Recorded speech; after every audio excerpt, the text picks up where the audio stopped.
Les amis, bonsoir, c'est GG World. Un petit compte rendu achat Easy Cash avec la fameuse promo 10 DVD pour 2 euros si les DVD valent moins de 2 euros. Je devais rien acheter et puis je suis tombé sur un DVD et donc comme quand je tombe sur un DVD, je regarde si je peux en avoir 9 autres. Je vais vous faire la petite présentation de ce que j'ai acheté avec ce DVD. Donc ce DVD, il s'agit de Punch Drunk Love. Si je le mets dans le bon sens, ce sera mieux. Un film de Paul Thomas Anderson avec Adam Sandler et Philip Seymour Hoffman. Une petite histoire qui s'apparente un peu à Prête-moi ta main avec Alain Chabat et Charlotte Gainsbourg, mais avec la touche de Philip Seymour Hoffman. De plus, Adam Sandler ne fera pas du Adam Sandler et je pense qu'il sera beaucoup plus sobre comme il sait le faire quand il fait Spanglish ou The Cover. The Cover, si vous ne le connaissez pas et que vous aimez Adam Sandler, regardez-le. Il s'agit d'un cordonnier qui, quand il chausse les chaussures de ses clients, prend leur apparence et il va chercher à modifier leur vie dans le meilleur. Le prochain, il s'agit du Wayne's World avec Dana Carvey et Seth Meyers. Il y a aussi Tia Carrère qui jouait le rôle de Sydney Fox aventurière et de Rob Lowe. On ne le présente pas. Les deux ados présentent une émission dans leur cave et cette émission va essayer d'être rachetée par une chaîne beaucoup plus grosse. L'adaptation de ce film a été faite par Dominique Farrugia et Alain Chabat, un gage de qualité pour cette comédie US complètement déjantée pour l'époque. Donc je vous ai présenté Wayne's World. Je vais vous présenter Wayne's World 2. On garde les mêmes et on recommence. Il y a toujours Seth Meyers et Dana Carvey. Il y a Tia Carrère.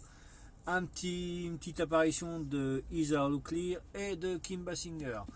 Dans cet opus, il décide de faire un festival rock style Woodstock, car c'est Jim Morrison en personne qui l'a demandé à Wayne. Et j'ai oublié de vous dire, Garth a enfin du poil. Le prochain, je ne le connaissais pas, je ne sais pas si vous le connaissez, n'hésitez pas à mettre un commentaire dans les commentaires. Il s'agit de La Gorge du Diable avec Sharon Stone et Dennis Quaid. Cela s'apparenterait à un Amityville-like, une maison hantée, les gens qui emménagent dans la maison hantée, donc il se passe des choses. C'est quand même réalisé par Mike Figgis et il y a Juliette Lewis dedans aussi que je n'avais pas vu et qui est marqué dans la distribution. Donc voilà, Mike Figgis c'est aussi le réalisateur de Living Las Vegas. Le prochain, c'est un classique de Terry Gilliam qui n'est pas avec des singes. C'est Brazil avec Robert De Niro, Bob Hoskins et Jonathan Pryce. Ça se passe dans le futur, une petite comédie d'après ce qu'on peut voir. Télérama dit que c'était une œuvre visionnaire irrésistiblement drôle et totalement effrayante car ça se passe dans un monde totalitaire. Je ne l'ai pas vu, j'aime bien Terry Gilliam, j'aime bien son humour, donc je pense que je vais aimer.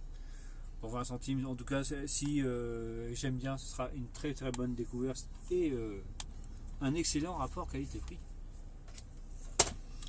Le prochain, c'est 2 pour le prix d'un, toujours pour 20 centimes, le Equalizer et le Two Guns avec Denzel Washington. Et dans Two Guns, il y a Mark Wahlberg. Je l'ai surtout pris pour Two Guns. The Equalizer, je l'ai vu, revu. Et Two Guns, je l'ai vu qu'une fois. J'avais bien aimé, j'avais envie de me le remater, donc pourquoi pas, quoi. Pourquoi pas. Pourquoi pas. Si vous voyez autre chose à dire sur ce film, autre chose que pourquoi pas, n'hésitez pas. Comme je vous l'ai dit, je suis routier, j'ai besoin des fois de me vider la tête, il faut pas que ça dure longtemps. Donc j'ai pris le Tolérance Zéro avec Dwayne Johnson et Jimmy Knoxville, un militaire qui revient chez lui et dont la ville part en couille, donc il décide de remettre tout en place. Ça commence un peu comme Rambo, mais c'est pas du tout Rambo. Bon, ça passe 1h30 quoi. Faut pas, comme je vous dis, ça vide la tête. Le prochain, il s'agit de Team America par les créateurs de South Park. Donc pas de descriptif au dos, donc si vous voulez savoir de quoi ça parle, vous regardez la bande-annonce. Moi je ne sais pas du tout de quoi ça parle. Je sais que c'est un Small Soldier pour adultes. Donc de plus par les créateurs de South Park, on saute dessus. Encore une grosse critique des États-Unis. Ils n'ont pas besoin de films pour qu'on les critique. Le prochain, classique des années 80-90 avec Robert Redford, Dan Aykroyd et Sidney Poitier entre autres. Les Experts. Je ne l'ai jamais vu. Je pense que beaucoup d'entre vous ont dû déjà le voir. Moi, j'ai jamais vu. C'est vraiment un casting de stars, quoi. Je pense que à cette époque-là, on ne pouvait pas rêver mieux, quoi. Et surtout un Robert Redford au top de sa forme encore, et Dan Aykroyd qu'on ne présente plus et qui ne plaisante pas. Il n'en reste plus que deux. Il faisait partie de mes recherches. Je l'ai trouvé en DVD. Il va falloir que je le trouve en Blu-ray parce que j'adore ce film et j'avais oublié que je l'adorais. Je pense que je vais le regarder ce soir d'ailleurs.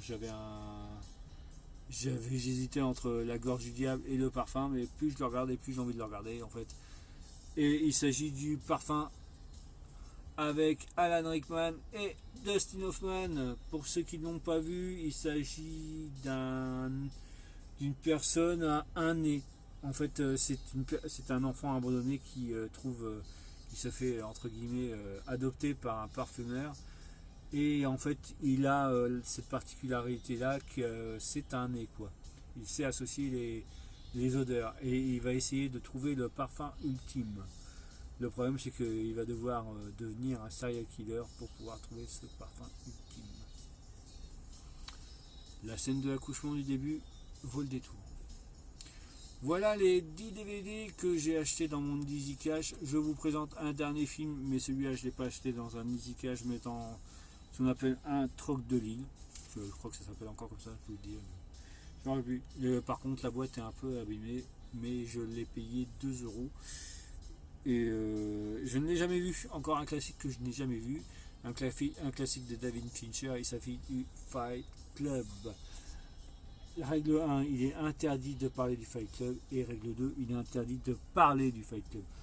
Ce qui est bête, c'est que je sais déjà la fin. Mais bon, c'est comme les Colombo. On a beau savoir la fin, on a beau savoir qui c'est le meurtrier. Ça n'empêche pas de rester devant la série. Un petit coffret Prestige, édition Prestige, comme la 20th Century Fox, c'est en fer. Un coffret sympathique. Il n'y a pas grand chose à part le DVD et le DVD des bonus. J'hésite encore à m'acheter la collection comme ça. Il y a Titanic qui est sorti comme ça. J'hésite encore, parce que en fait, comme Fight Club, je ne l'ai jamais vu, donc je pourrais le voir avant de le faire en Blu-ray. Et Titanic, j'ai déjà vu et je voudrais me le faire en Blu-ray. Donc voilà, j'avais vu Avatar en DVD dans cette. En DVD, c'est pas beau, donc j'avais pris en Blu-ray direct. Et donc, je pense que Titanic, on se fera en Blu-ray. On essaiera de le trouver à pas trop cher. Donc voilà pour ce soir, les amis. Bonne route. Et puis bonne route pour moi. Là je vais aller me coucher, je vais aller manger d'abord, je vais me coucher après, et puis méga tough les amis, et à très bientôt pour une prochaine vidéo.